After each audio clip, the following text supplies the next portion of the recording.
You are well aware of politics as it's being played in Nigeria, politics in Australia, and what you have here in Nigeria. How would you relate the two? So politics in Australia again is quite different from Nigeria. I mean, in the sense that the political parties have independence, as I've spoken before, and that Nigeria doesn't have that opportunity. And how we choose delegates as in candidates is also different from the way that Nigerians does theirs. Voting in Australia is compulsory. If you don't vote, you'll be fined. In Nigeria, of course, you can vote, or you may not vote if you want. Especially when you are up to the age to vote, you can vote. It's up to you. Australia is not like that. There are many other things about politics that differs between the two countries, but I just need to be very specific as to which one we are addressing in this interview. Let's change the antecedents. Let us look back at your antecedents in Delta State politics. You had at the time offered your service in Delta State government. What happened to that? Offered to serve in Delta State. What went into that? What was it about? Okay, there were 2 times I made attempt to come into the governance of Delta State, my dear state. The first time was in 2016 when I wanted to go for the House of Assembly, but just before I made that move, my father passed away, as well as my father-in-law, almost immediately, so I stepped back. So the second time was in 2018 or 2019 when Okowa came in for the second term, and I offered to serve under his government. I actually wrote and made myself available to serve under the government, and I received a letter from the SSG that time, Mr. Ebie, that said that the governor have read my letter and will get back to me. But up until today, I didn't hear from the governor. It is a noble thing to have the inclination and the intention to serve your people in government. But we've seen instances of people who were eager to serve the people differently, but ended up being submerged in the established system. What was informing your disposition to serve your people? Well, when people travel out of this country, even before they travel out of this country, they have built a character around them. Their upbringing, the way of life. I am one of those people that was privileged to come from a very modest home where integrity was the order of the day. We were taught from the beginning that a good name is better than wealth and riches. And I grew with that. I did my primary and secondary schools here. I also did my tertiary institution here. I saw what was wrong here, but I didn't have any country to actually interface that with, to compare that with. So my going to Australia opened my eyes as to how government is supposed to be run. I'm not saying they are perfect, but I'm saying the governance is different from Nigeria in the sense that we needed to bring in ideas. We needed to bring in the way governance should be. The godfatherism, the issue of nepotism, the issue of conflict of interest that we don't call anything here. Over there means a lot. So I was having the intention of coming here to exhibit such characters that Nigerians will be informed as to how government is supposed to be run. Like for instance, if you are in government and you have a friend or a brother or a relative, and there is need for the awarding of contracts, let's say that. The mere fact that that contract is awarded to anybody related to me is a conflict of interest. I wanted to come here and be able to educate young Nigerians and let them know that, look, this and this and this is wrong. We should be able to call it out. Don't be afraid. So I understand your question, which points at the fact that when we come back, some of us, they get enmeshed in the same thing that is the vice of this political system. But again, your upbringing will determine where you stand in the end. It's either you take it, you fall for it, or you let it go, or you leave it too. So that's it. I was determined to just come here and serve. And even with the comfort I have there, I wanted to come here and serve my people, regardless of how hard it would be to live in a new environment again after 20 years. It will be of my interest to know in specific terms what particularly you saw, what need, what gap you were set out to address.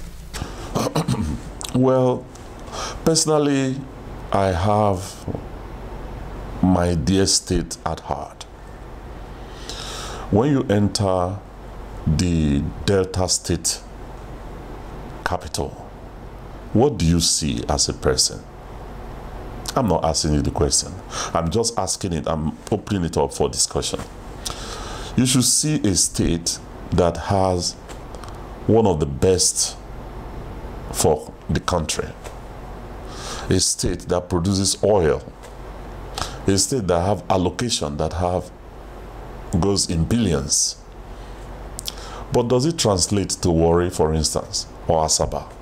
Do you see Asaba as a state capital of repute? So these are the things you see. Let's say, for instance, you are entering into the capital territory, Asaba, through the motorway built by the federal government. Why can't we, from the airport or from that capital territory, make our own way side by side the federal government down to the head bridge? So we'll have buses running from the airport down to the head bridge, conveying people. My interest in the state was basically the transportation and works. So I wanted to redefine the way we do things transportation-wise. Is it possible to describe for me with distinct clarity what you would have done with transportation? Yes, there are areas. I will just take one, okay? I have spoken about the airport down to Head Bridge. Let me now take Nebisi Road, that's Obogonogo Road. When you enter that road, what do you see? You see a lot of tricycles, isn't it? There is no big city, I mean cities of repute, London, New York, Toronto, that you see tricycles on the street. Why can't we copy that? Why do we copy Thailand? So what I would have done with Nebisi Road if I was the governor of this state or the commissioner for works would have been to add an extra lane for air-conditioned buses, for instance. And these buses can be gotten from Inosim Motors, our neighbor there. Why I mention Inosim Motors is because if anything goes wrong, we can easily go there and get it replaced. Air-conditioned cars. Then get those people that ply on Keke Napep, they call it, the tricycles, into the side streets to work. And those ones that can't go into the side street, they can be trained as drivers. Then they take shifts. Then we'll be able to channel our energy towards getting cards for transportation. The way cities are run, Asaba should be a city of repute. So I would have been able to redesign that Nebisi Road down to Anwine and down to where Cable, is it Cable? And I will put bus lanes there that will merge into the service lanes on the express going to the airport. And the buses that will be running there will be buses supplied by Inosim Motors, air-conditioned buses. And people will be accessing that through cards rather than paying money. That's just one example. There are many of them. Well, those appear somewhat elitist. Do you think Nigeria, and specifically Delta State, have the capacity or is capable of effecting those? It doesn't take anything. Okay? Now, if even an individual goes to Innocent Motors, for instance, and say, look, want to get 5 buses, and we are able to pay 90% of that particular, or 80% of that, and we'll pay you this later, I'm sure Innocent Motors will do that deal, let alone a government. So why I'm also mentioning Innocent Motors is to put the repairs away from the government, so that it's not very hard. If there is so much repairs to do, Innocent Motors will send their mechanics to do that. So expanding the roads, look, let me just take it this way. Construction of road is not so difficult. The reason it is difficult today, or it seems difficult to Nigerians, is because there is so much that goes in and so little that comes out. Why?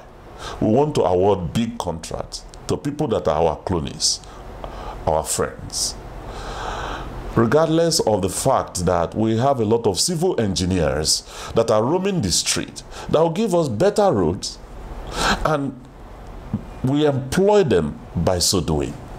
So what I would have done if I was there is just to get a supervisor, somebody that is experienced in road construction, and raise engineers from the ministry and even from Delta State as a whole, and we'll start doing it by ourselves. In that case, the contract sum is going to be less. We already have them in the civil service.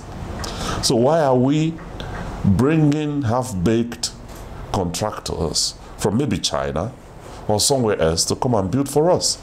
So that's why I'm saying it's not rocket science. It's not difficult to build roads. It's not difficult to build drains. Asaba has rivers. So we can go on and on and on and on. It's just that people here now they have been formatted, if you like, to feel that, oh, it's government job, this is big job. To build road is too much. To actually tar road is a big thing. It's not like that. Bitumen is acquired in Nigeria. What stops Delta State from owning a bitumen company? What stops them? What stops our local government from getting a bitumen company to be servicing the? It's not a big deal. We are just making it difficult for ourselves. You know, so that's it. This aside, you're from Anyocha South, and the governor of Delta State is said to share affinity with your local government. I don't know how close you are to him, but how would you assess, how would you describe the government and administration of Dr. Ifeanyi Okowa? Well, at this stage, I'll be able to say anything without fear or favor about any situation that I find myself. First, because I believe in integrity, and second, because I am human like any other person. The state belongs to every one of us. What I have seen so far is not the best that Governor Okowa can give us. He's much more better than what he's giving us. And I don't know where the problem is. Why I'm saying this is that I'll give you an example. We have 2 flyovers. One, I'll call it 1.5. One is being done in Koka now, Koka part of Asaba. You are constructing a flyover to conduct the traffic from one part of Asaba to the other. And that particular flyover is facing the motorway that is going to Onitsha. I know you want to pass traffic under that particular distance, traffic from the other side of Asaba to the other side, under the bridge. But have we actually thought about the traffic, the number of vehicles that will be transversing that bridge that is being said there? Have we taken the statistics? So in the end, we have a bridge that is going to be stressed all along, and it's Delta State that built it. So that is wrong. He was not properly advised. I wouldn't have advised him to do that. I would have done a bridge that faces, a bridge that connects Ibuzo Road. This side of Ibuzo Road and that side of Ibuzo Road, rather than connecting the same express. That's one. Then secondly, when you go to Okpanam Road, or you even go through ShopRite, okay, you see the drains. About some years ago when they were constructing these drains, I came and I personally met some of the contractors. I asked them, I said, where are these drains channeled to? I want to see. And in this day and age, why will you do U-shaped drains when you can get actually concrete pipes to channel water into the river that is so close to us? So there are a lot of things that they are not advising the governor very well about. If it is the road construction, there are a lot of roads in my local government. I will take my local government for instance, that are not connecting people. You didn't even do it. So you might say, oh, this one is talking about the local government, but I can also cite other local governments. You don't connect. If you don't connect people, you cannot get the best at all. You can't get the optimal value from those people. Resources are being wasted. The time is being wasted. So I will not give Governor Kowa a pass mark in his second term. I'm sorry about that. Maybe in the first term, I would have said, yeah, we saw somebody that was vibrant, wanting to do something. But in this second term, I wouldn't do that. And I'm saying that from the bottom of my heart, the way I feel. No hard feelings. In my interaction with one of the Guba candidates in this 2023 election in Delta State, specifically that of the Social Democratic Party, Olorogo Kenneth Mbagi, he described the governor of Delta State as having the propensity for working with those who bring little or no value to governance, having high on loyalty and lower on competence. You blamed his advisors for the woes in the government. How will you reconcile the two contrasting positions? Well, there's a popular adage that says, tell me who you move with, I will tell you who you are. Dr. Kowa is well-learned, he's educated. But what I see are maybe sycophants around him. And I don't know whether it's his fault choosing them, or he has to do that because of party leanings. But things concerning state, concerning people's interests, we should take the best out of us to perform such tasks. As it stands today, I don't think we have those people in governance in Delta State. And the buck stops with the governor. So if the governor is the one that appoints them, you shift the blame to him. So vicariously, he's responsible. If I want to work with people and I can't find them within my party, or I can find people but they are not as good as the people I will find outside my party, in order to make my government look good and to get the best to my people, I'll go outside my party lines and get people that can work. So that is what I believe in. And that is what should be done to get Delta moving. The new electoral law have thrown up unusual challenges, interesting ones, I might say. I understand you're a member of Labour Party. As a lawyer, how do you see these evolving? I have been a member of Labour Party for some time, and the new electoral laws, though I have not read it deeply, I have seen it being put to use in some states in the Federation. I mean, the electronic transmission of results and all that. I think that is super. That's one of the best things that this government has done. In those days, what reigned is brutality during election, stealing of ballot boxes, intimidating people with guns and all that. With this particular electoral law, it's almost impracticable or impossible for people to do that. If you do that, it's not going to benefit you in any way. So people are no longer going to resort to that. So people that have won election through intimidation, they will no longer be able to do that. At least it will be reduced. Even if they try to do that, they won't be able to do it the way they used to do that. Now, it will give the opportunity to people that are actually supposed to be winning election, because I can assure you that a lot of people would have won elections, and because of intimidation, they were schemed out of what rightfully belongs to them. So even after winning election, they didn't get the result. Things like that.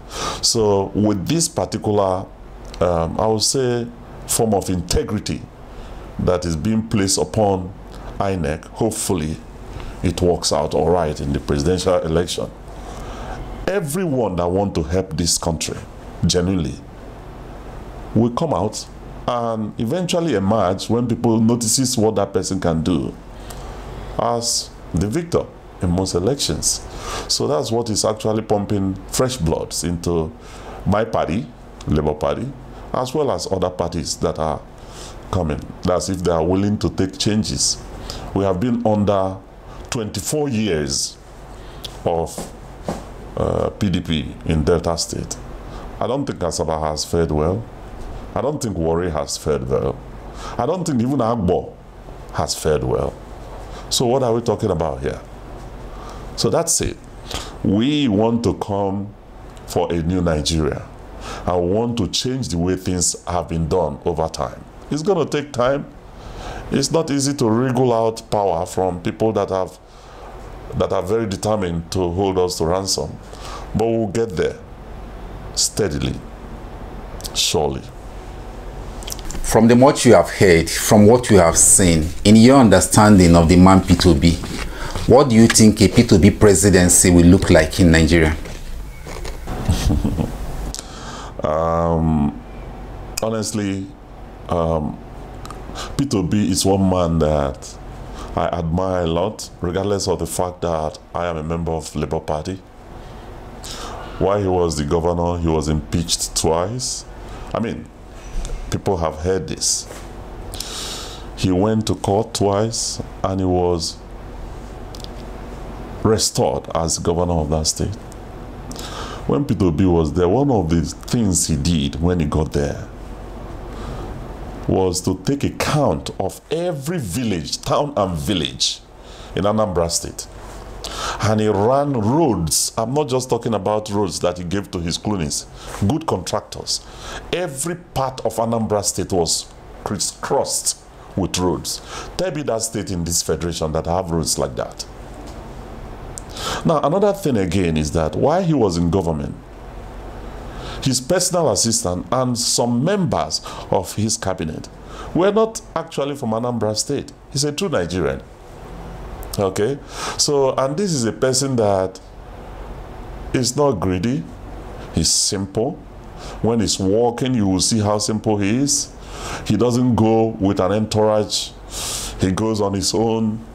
So, in order to actually cut down the cost of governance, you need people like Obi to do that. Looking at the presidential election with the benefit of the new electoral law is definitely going to be unpredictable. To the best of your knowledge, how do you see this panning out? Well, when he started, people said that he was a social media person. People supporting him on social media. They are not on the ground.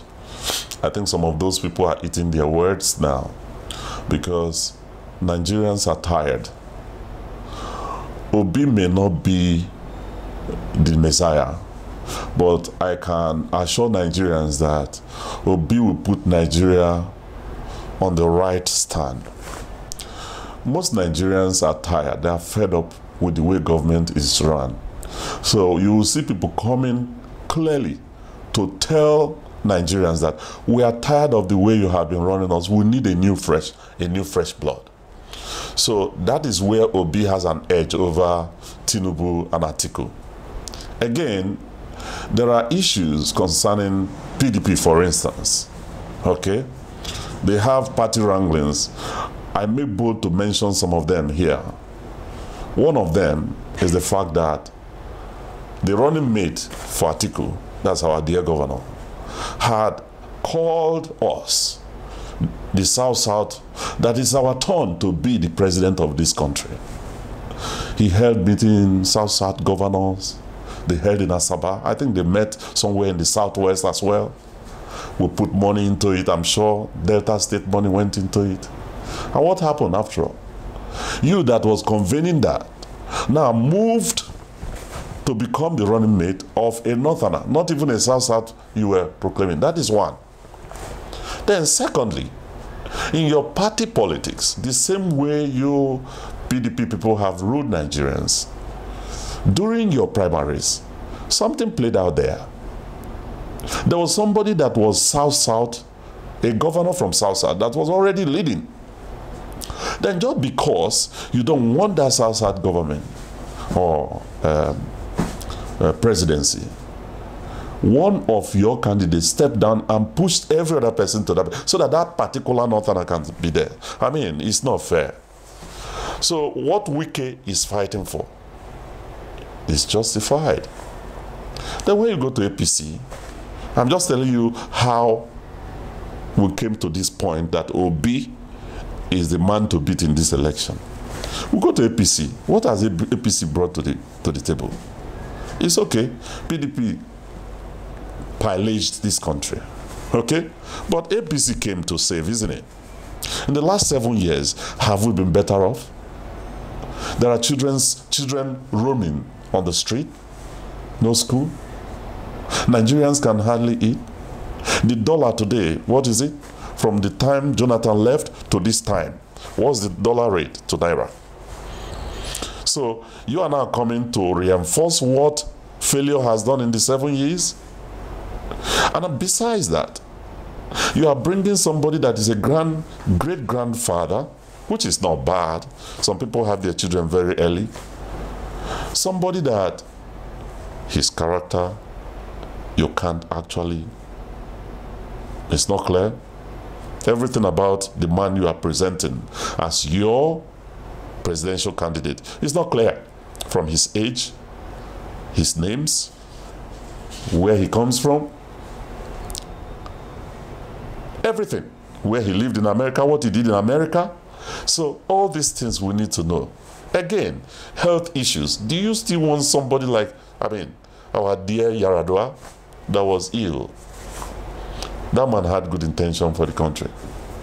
You want somebody like our Buhari that visits overseas. I hear that he usually go to France to go and look after himself. So all the time he built Lagos. There is no particular hospital that was built that can accommodate him. These are things. So you can see why Obi is leading and the man to beat. You were in Nigeria recently and you've seen firsthand the living condition and the lifestyle of the people in Nigeria. What were your experiences? Thank you very much. This is actually, I feel a bit touched by this part because I came about some few weeks ago, and where I live, I was just coming out from the gate. I'm giving you an example. I saw they call them gate men. The gate man here, where I was staying, and I saw the children there when they were supposed to be in school. I said, are you guys on holidays? They said, no, we're not on holidays. We can raise 25,000 for both children to go to school, so they have to stay home. 2 children, primary school age. 25,000, that's 50,000 cannot get them to school. So we try to settle that. So as I walked down the street the next day, I saw 3 children. When in the morning, walking past, I said, guys, you are supposed to be in school. They said, well, our parents cannot take us to school. I said, okay, go call your parents. How many are you? There are 5. I'm talking about the same street. So when they were coming, there was another family coming with 5 children again. All of them cannot afford going to school. So what do we have as legacy for our children tomorrow? If you don't train your own children, the leaders of tomorrow, where will Nigeria be in the next future? How can you compete? Now you, especially these people that have pillaged Nigeria over the last 24 years, you went to school, free education. You have the conscience of not making free education, making it free for kids that are from ages 0 to 10, and you can sleep at night. You will take your children overseas and put them right there overseas, stealing our money, the money that belongs to everyone, taking your children overseas. Meanwhile, you cannot get the... I tell you, I get passionate when it comes to this. So they will steal money, let me put it in right terms, from the public school. They will build private schools. They will now charge the people that you have stolen money from to get their children to school. It's sad. We have to change these things. Children should have free education. Nigeria can afford it. Delta State can afford it. So where did we go wrong? I will steal 1 million. That 1 million can pay 25,000, 25,000, 25,000, 25,000. Imagine how many kids that 1 million that I stole from government would have been able to fit. So these are things that touches me. You know, they touch me so much. So we need to actually address these issues. With that firsthand, I felt sad. Just one street, about 20 children not going to school. So if I had gone to the next street and the next street, and we're talking about Yahoo and all those things. So you see, the reason. We want to change the narratives. Labour Party has decided to change the narrative, and we will do that. If it doesn't happen, people should hold them responsible. And that is what politics is all about.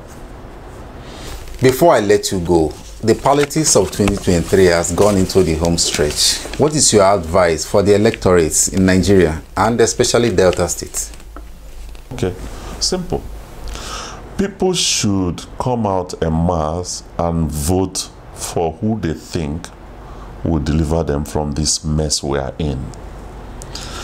There is not going to be any form of intimidation that will stop people from going out and voting who they want to be their leader this time to change things.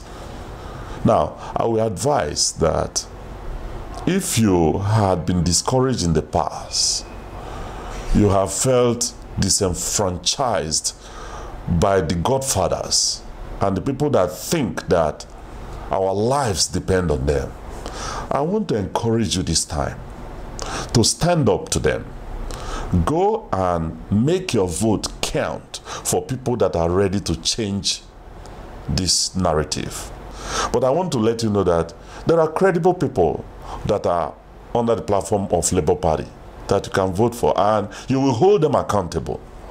We will still come out here and let you have your say. So, again, my advice is just, let's take the bull by the horns, call out what is bad, speak up, let's get talking. Everywhere you go, talk about bad governance. Talk, get groups, talk about them. They cannot, these few cannot stop us from expressing ourselves. This is the time for people to talk about it, talk against it, speak against evil things that are happening in this particular state.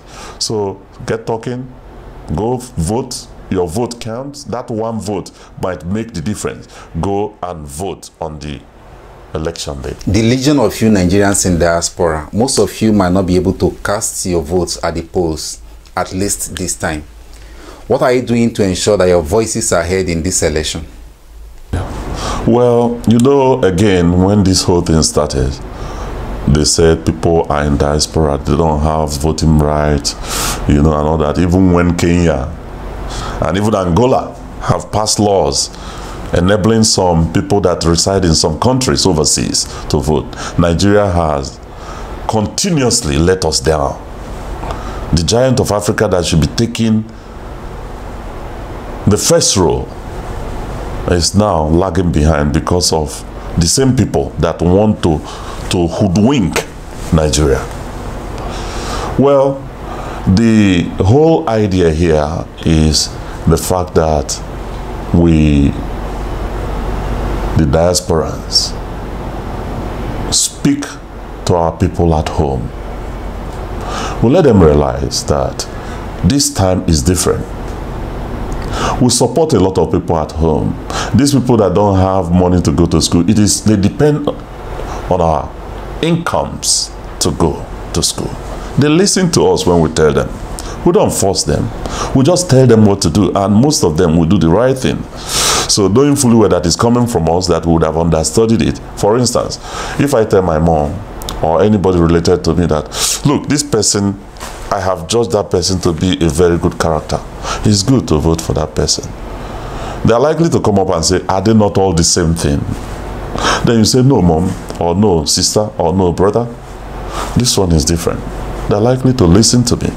So what we are doing is that they have disenfranchised us because we are away, but they cannot stop us from telling our folks back home that we support to vote that candidate. So that's how we are doing it. So I might be one, but I have 5 people I support. All of a sudden, one person has become 5. So that's the magic that is happening. Immeasurable thanks to you for giving me your time. Thank you, my pleasure.